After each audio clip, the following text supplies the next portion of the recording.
अब देखो हमने एक्सरसाइज 11.2 में है, अपने 3 मेन टॉपिक कौन कौन से थे बताओ। इक्वेशन ऑफ लाइन पहला टॉपिक था, हाँ या ना।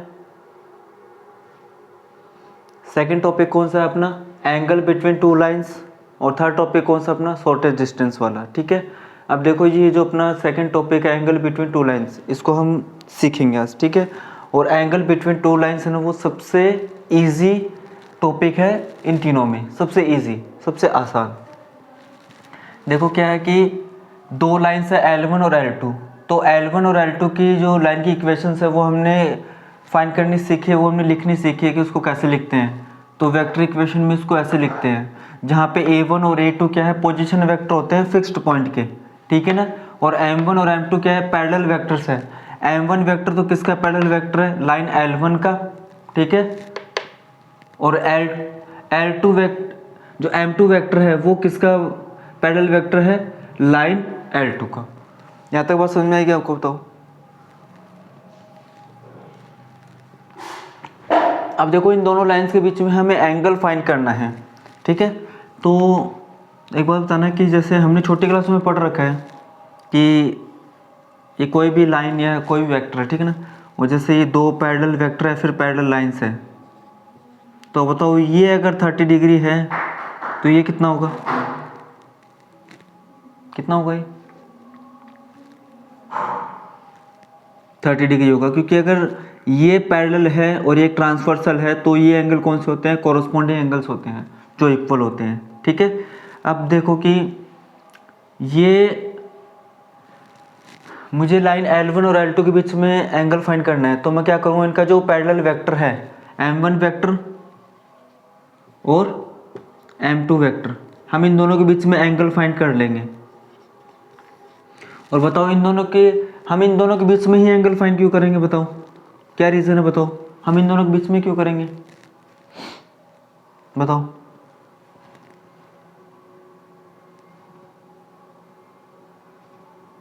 पता है क्या आपको,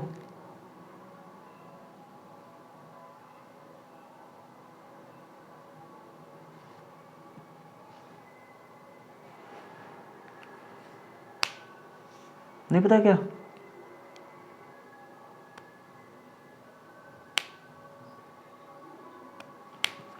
देखो हमें लाइन के बीच में एंगल फाइंड करना है, तो लाइन के बीच में एंगल फाइंड करना में हमने अभी तक नहीं सीखा है। लेकिन ये बताओ कि M1 और M2 क्या है, दोनों वेक्टर है कि नहीं है, बताओ दोनों वेक्टर्स है कि नहीं है, दोनों वेक्टर्स है कि नहीं। और वेक्टर्स के बीच में हमने एंगल फाइंड करना सीखा है क्या, डॉट प्रोडक्ट से और क्रॉस प्रोडक्ट से, हाँ या ना। और हमने ये भी सीखा था कि अगर हमें एंगल फाइंड करना है तो हम किसको ज़्यादा तवज्जो देंगे, डॉट प्रोडक्ट को, हाँ या ना। A vector dot B vector upon में ए वेक्टर का मैग्नीट्यूड इनटू में बी वेक्टर का मैग्नीट्यूड, ठीक है ना। तो ये बताओ कि हम जैसे ये M1 है और ये M2 है, और ये लाइन M1 तो L1 के पैरेलल है और ये क्या है, L2 के पैरेलल है, तो जो एंगल यहाँ पे थीटा होगा तो वही एंगल यहाँ पे थीटा होगा, नहीं होगा, बताओ, क्योंकि ये पैरेलल वेक्टर है। तो बताओ हमें इन दोनों जो पैरेलल वेक्टर्स है उसके बीच में एंगल फाइंड करना है कि नहीं करना, और वही एंगल लाइन के बीच में होगा नहीं होगा, बताओ। तो बताओ हम इसको कंप्लीट कर देते हैं, इसको मैं थीटा मान रहा हूँ, तो अगर ये थीटा तो ये भी कितना होगा, बताओ। डॉटेड लाइन से आप कर देना कंप्लीट, ठीक है ना। तो यहाँ तक बात समझ में आई क्या, बताओ आपको। देखो अब मैं एक बार आपको बता देता हूँ, लिख लेना बाद में आप, ठीक है। एक बार देखो आप, M1 वेक्टर किसके पैरेलल है, L1 के। M2 वेक्टर किसके पैरेलल है, L2 के। और हम M1 और M2 के बीच में एंगल फाइंड कर लेंगे किसकी हेल्प से, बताओ किसकी हेल्प से, डॉट प्रोडक्ट की हेल्प से ना, ठीक है। और बताओ M1 L1 के पैरेलल है और M2 L2 के पैरेलल है, तो जो M1 और M2 में एंगल होगा वही एंगल L1 और L2 के बीच में होगा नहीं होगा, बताओ। तो अब जैसा कि हम करते हैं कि जो जो भी चीज़ें हमने ओरली बोली हैं, जो भी हमने ओरली सीखा है, तो हम उसको परमानेंट नॉलेज लेते नहीं लेते उसका, बताऊँ, लिखित में। तो जो भी चीज़ें मैंने बोली है वो आपको मैं एक बार लिख देता हूँ, तो आपको उसको लिख लेना है ताकि आप 1 महीने बाद में भी देखो तो आपको समझ में आ जाए सब कुछ, ठीक है। तो आप ये जो डायग्राम है इसको कंप्लीट करो आप।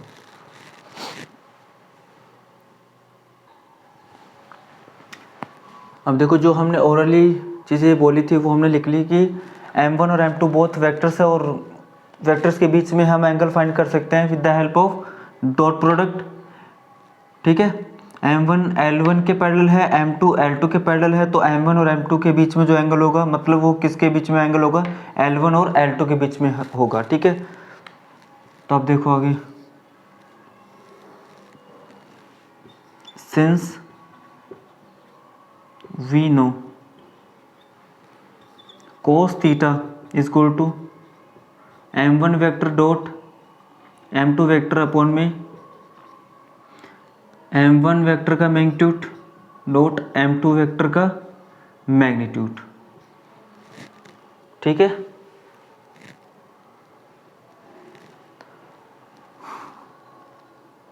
और एनसीईआरटी वालों ने पूरे के क्या लगा रखा है, मोड लगा रखा है, पूरे के क्या लगा रखा है, मोड लगा रखा है, ठीक है।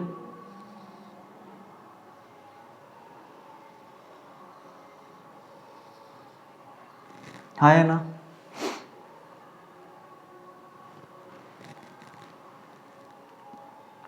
तो अब देखो ये मोड क्यों लगा रखा है। अब एक बात देखो कि अब मोड क्यों लगा रखा है वो देख लेना आप, कि एक लाइन है और ये जैसे एक एंगल है, ठीक है। तो ये θ1 है और ये θ2 है। तो बताओ दो एंगल है कि नहीं, बताओ। और दोनों एंगल इक्वल भी हो सकते हैं, ठीक है ना, और इक्वल नहीं भी हो सकते हैं। तो बताओ एक एंगल एक्यूट होगा और एक एंगल ऑब्ट्यूस हो सकता है ना, हाँ है ना।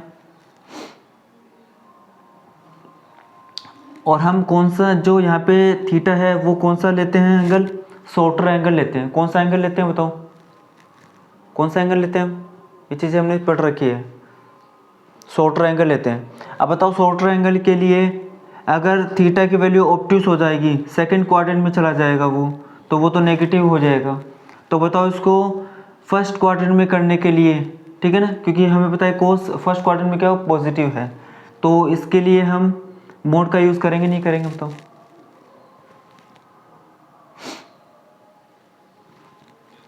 तो हम यहाँ पे लिख सकते हैं क्या, where theta is N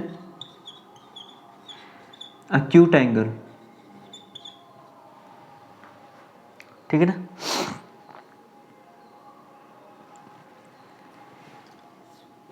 as तो लिखने नीचे ब्रैकेट लगा के लिख लेना, as we always take shorter, shorter को ब्रैकेट में लिख लेना acute शॉर्टर एंगल, ठीक है ना, shorter angle between two lines, between two lines, ठीक है।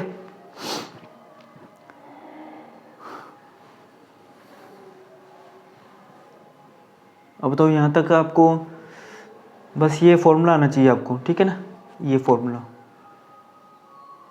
और ये कोई ज़्यादा डिफिकल्ट थोड़ी ना, बताओ।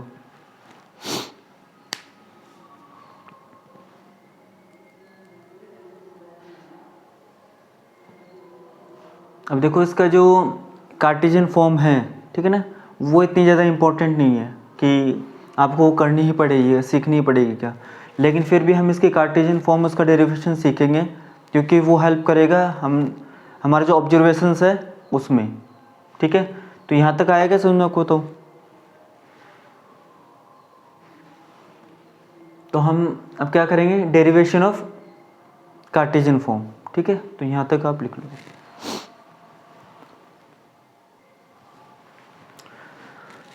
अब देखो जो हमने ये फॉर्मूला सीखा था इसका हम कार्टेशियन फॉर्म देख रहे हैं। तो आर A1 प्लस में लेमडा M1, ठीक है ना, और ये A2 प्लस में म्यू M2, ठीक है ना। M1 तो क्या है, लाइन L1 के पैरेलल है, आप इसको लिख लेना, ठीक है ना। ऊपर ये L1 लाइन की इक्वेशन है, ये L2 लाइन की इक्वेशन है, ठीक है। और A1 B1 C1 direction ratios है किसके, M1 वेक्टर के, और A2 B2 C2 किसके डायरेक्शन रेशियोज है, M2 वेक्टर के, ठीक है। तो अब देखो ये वापस से लिखना है, since we know cos theta equal to होता है modulus M1 vector M2 vector upon में M1 वेक्टर का मैग्नीट्यूड इंटू में M2 वेक्टर का मैग्नीट्यूड। ये इक्वेशन नंबर 1 हो गई अपनी, ठीक है।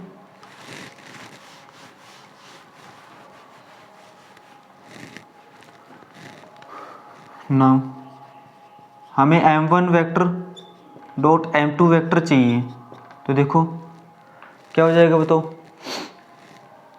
M1 वेक्टर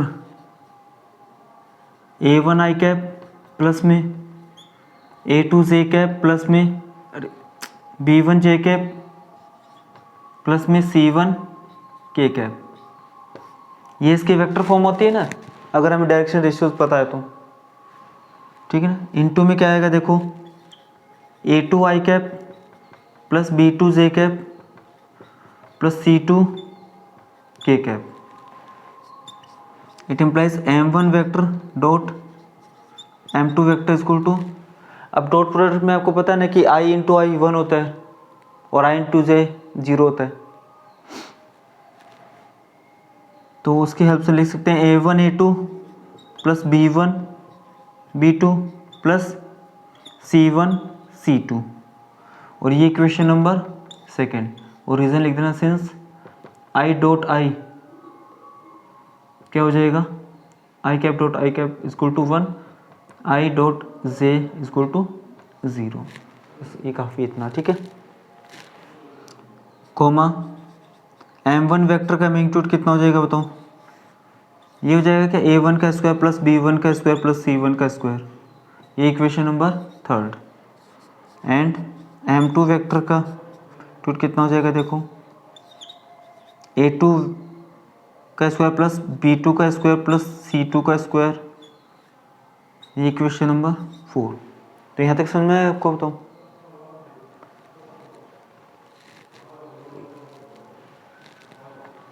तो देखो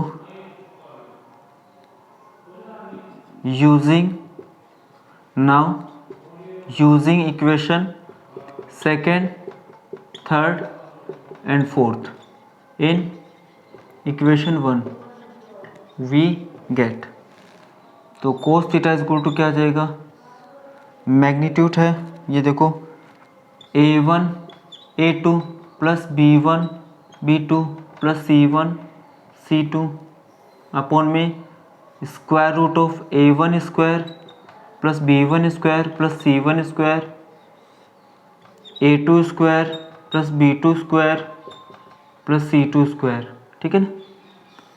और ये बताओ ये जो इक्वेशन है वो अपनी रिक्वायर्ड कार्टेशियन इक्वेशन फॉर्म है कि नहीं बताओ।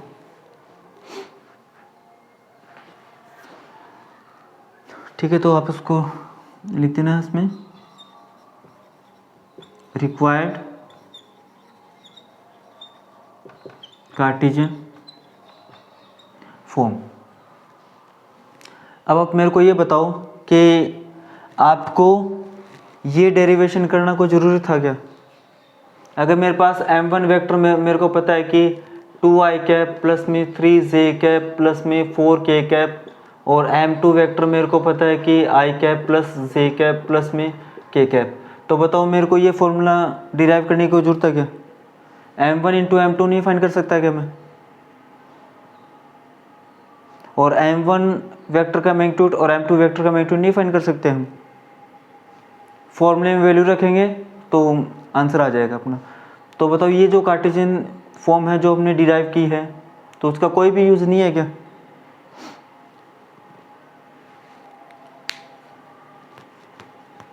यूज़ है, चाहे वो 1% ही क्यों ना हो, ठीक है ना। अगर 1% भी है तो उसको हमें सीखना है। और ये 1% कहाँ पे काम में देगा, जो उसके MCQs आएंगे ना, कुछ भी पूछ सकते हैं वो आपको डीपली, ठीक है ना, तो उसमें हेल्प करेगा, हाँ या ना। और जो आगे ऑब्जर्वेशन पढ़ेंगे, हम सीखेंगे आगे ऑब्जर्वेशन सीखेंगे, उसमें भी ये हेल्प करेगा अपनी, ठीक है। तो यहाँ तक समझ में आ रहा है आपको? ठीक है, अब इसके जो कुछ ऑब्जर्वेशंस है वो सीखते हैं।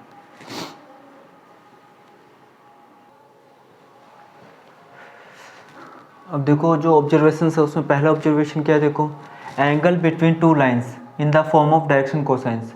तो दो लाइंस के बीच में हमें एंगल फाइंड करना है in terms of direction cosines. तो हम वो डिराइव करेंगे कि उसको कैसे हम फाइंड कर सकते हैं, ठीक है। तो ये डायरेक्ट आपको MCQs में पूछा जा सकता है, ठीक है। अब देखो ये तो L1 लाइन की इक्वेशन है, ये L2 लाइन की इक्वेशन है। P1 तो इसके पैरेलल है L1 के, P2 इसके पैरेलल वेक्टर है, ठीक है ना। और P1 और P2 के डायरेक्शन रेशियोज हमें दे रखे हैं, A1 B1 C1 P1 के है, A2 B2 C2 ये P2 के है, ठीक है। और L1 M1 और N1 क्या है, L1 लाइन के डायरेक्शन कोसाइंस है, और L2 M2 और N2 क्या है, L2 लाइन के डायरेक्शन कोसाइंस है। तो बताओ, अगर हमें डायरेक्शन रेशियोज दे रखे हैं तो हम डायरेक्शन कोसाइंस फाइंड कर सकते हैं क्या? फॉर्मूला है ना अपने पास।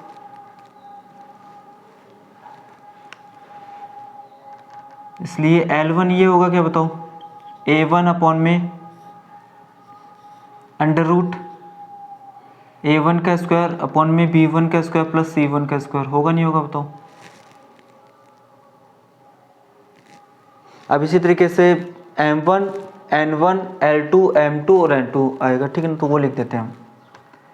M1 इक्वल टू क्या आएगा देखो, B1 अपॉन में स्क्वायर रूट ऑफ A1 का स्क्वायर प्लस B1 का स्क्वायर प्लस C1 का square. N1 equal to C1 upon में अंडर रूट A1 का स्क्वायर प्लस B1 का स्क्वायर प्लस C1 का square. And L2 equal to क्या आएगा देखो, A2 अपॉन में स्क्वायर रूट ऑफ A2 का स्क्वायर प्लस B2 का स्क्वायर प्लस C2 का स्क्वायर। M2 इक्वल टू क्या आ जाएगा, B2 अपॉन में स्क्वायर रूट ऑफ A2 का स्क्वायर प्लस B2 का स्क्वायर प्लस C2 का square. And N2 equal to C2 का स्क्वायर, C2 अपॉन में A2 का स्क्वायर प्लस में B2 का स्क्वायर प्लस में C2 का स्क्वायर, ठीक है। एंड वी नो दैट, अभी हमने कार्टेशियन फॉर्म पढ़ी है, ठीक है ना। तो देखो we know that cos theta is equal to होता है magnitude of A1 A2 plus B1 B2 plus C1 C2 upon में square root of A1 square plus B1 square plus C1 square square root of A2 का square plus B2 का square plus C2 का square. यहाँ तक बात समझ में आई आपको?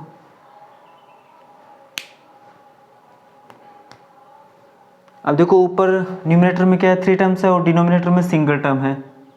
तो ये जो सिंगल टर्म है वो तीनों के डिवाइड में हो सकते है कि नहीं हो सकते बताओ।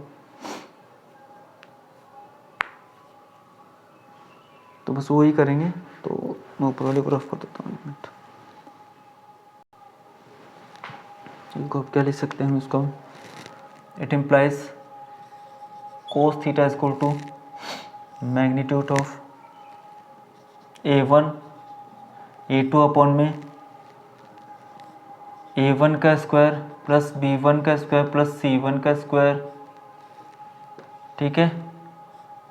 A2 का स्क्वायर प्लस B2 का स्क्वायर प्लस C2 का स्क्वायर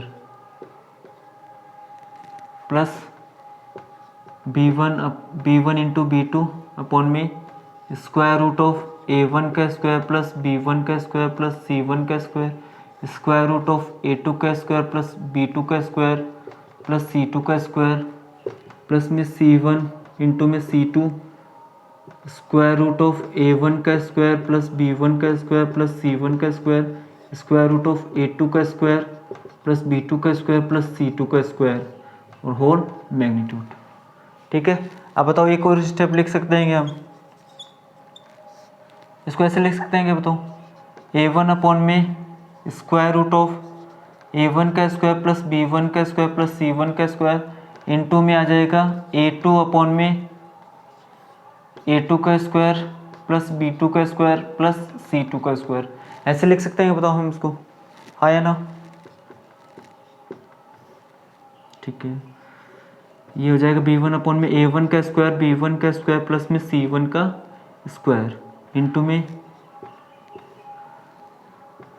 ये हो जाएगा a2 का स्क्वायर प्लस b2 का स्क्वायर प्लस c2 का स्क्वायर प्लस c1 अपॉन में a1 का स्क्वायर प्लस b1 का स्क्वायर प्लस c1 का स्क्वायर, c2 अपॉन में स्क्वायर रूट ऑफ a2 का स्क्वायर प्लस b2 का स्क्वायर प्लस c2 का स्क्वायर और होल मैग्नीट्यूड। ठीक है, अब देखो कुछ टर्म्स है वो जानी पहचानी है, इसको मैं बताओ L1 लिख सकता हूँ क्या? इसको L1 लिख सकते हैं क्या बताओ? इसको L2 लिख देंगे, इसको M1, इसको M2, इसको N1, इसको N2। ठीक है ना, तो मैं इसको रफ कर देता हूँ। देखो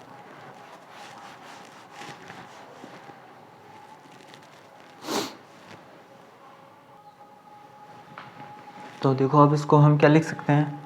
it implies cos theta is equal to magnitude L1 L2 plus में M1 M2 प्लस में N1 N2। अब ये चीज़ क्या है बताओ? Angle between two lines in terms of direction cosine second, ये बताओ। Angle between two lines in terms of direction cosines. अब बताओ ये एमसीक्यूज में आ सकता है कि नहीं आ सकता? बताओ, यहाँ पे प्लस होगा, यहाँ पे माइनस होगा, यहाँ पे माइनस, यहाँ पे प्लस, यहाँ दोनों माइनस, आ सकता नहीं आ सकता? बताओ। ठीक है, अब देखो सेकंड ऑब्जर्वेशन है वो सीखेंगे। तो पहला ऑब्जर्वेशन आएगा समझ में आपको? तो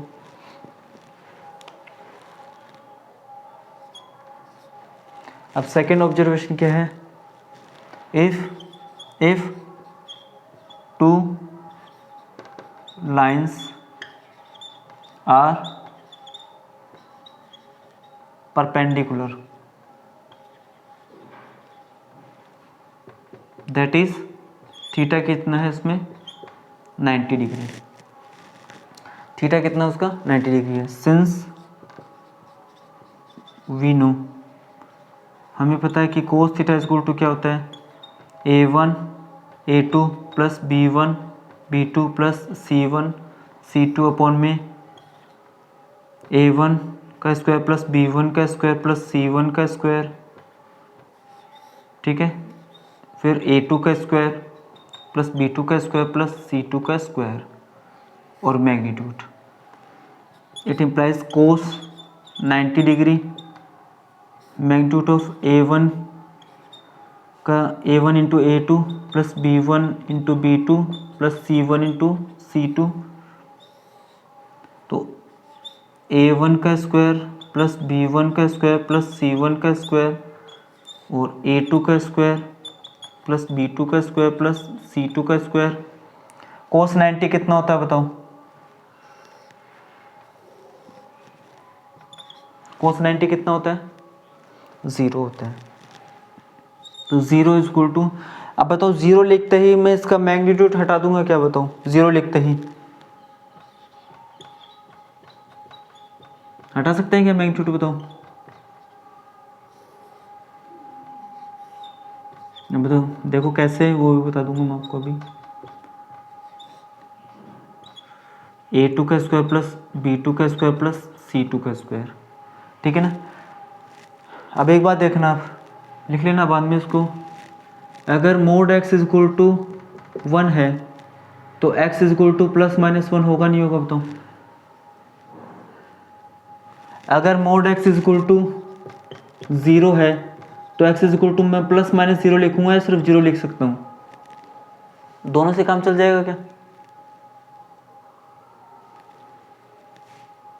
तो अगर मतलब अगर 0 है तो हम सिंपली क्या मोड हटा सकते हैं ना, हाँ है ना? तो वही हमने किया है यहाँ पे। तो यहाँ से क्या रिजल्ट आ जाएगा बताओ? a1 a2 plus b1 b2 plus c1 c2 equal to क्या आ जाएगा?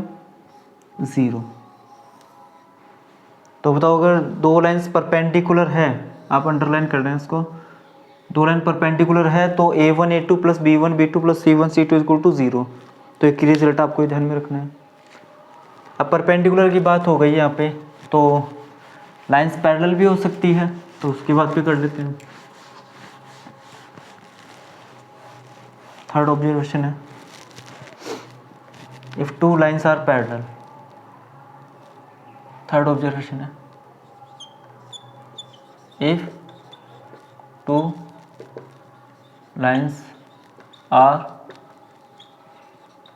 पैरेलल। अगर दो लाइन पैरेलल है तो उनके बीच का एंगल कितना होगा बताओ? Theta is equal to 0 degree. अभी बताओ कि ये चीज़ कोई नई चीज़ नहीं है, ये चीज़ हमने 11.1 में सीख रखी है पहले से। अगर दो लाइन पैरेलल्स है तो मतलब देखो उनके जो a1 a2 b1 b2 c1 c2 है ना, वो डायरेक्शन रेशियोज है। अगर दो लाइन पैरेलल है तो उनके जो डायरेक्शन कोसाइंस है वो तो क्या होते हैं बताओ? डायरेक्शन कोसाइंस क्या होते हैं अगर दो लाइन पैरेलल है तो?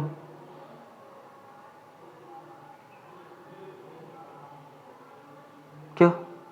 सेम। डायरेक्शन कोसाइंस क्या होंगे? सेम होंगे। और डायरेक्शन रेशियोज क्या होते हैं बताओ अगर दो लाइन पैरेलल है तो? क्या?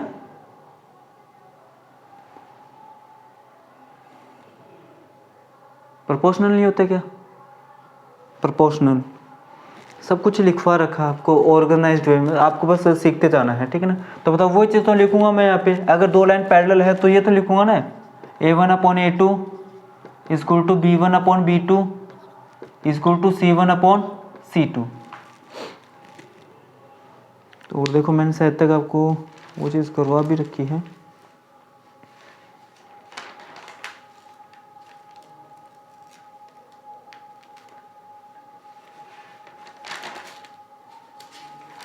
लिखवा रखी है आपको चीज़, ठीक है? तो एंगल बिटवीन टू लाइंस, इसमें हमें बस इतना ही सीखना है। अपना जो सेकंड टॉपिक है यहाँ पे, सेकंड जो टॉपिक है वो भी क्या हो गया यहाँ पे? कंप्लीट हो गया है। अब बस एक टॉपिक बचा हुआ है, कौन सा? शॉर्टेस्ट डिस्टेंस वाला, तो उसको हम बाद में पढ़ लेंगे। तो पहले बताओ कि जो सेकंड टॉपिक अपना एंगल बिटवीन टू लाइंस, ये आपको अच्छी तरीके से समझ में आया कि नहीं आया बताओ? पक्का? ठीक है, तो यहाँ तक आपको अच्छी तरीके से सीखना है कि जो भी मैं क्वेश्चन पूछूँ उसका आंसर आपको फटाफट देना है, ठीक है ना? उतना तैयार रखना आपको, ठीक है?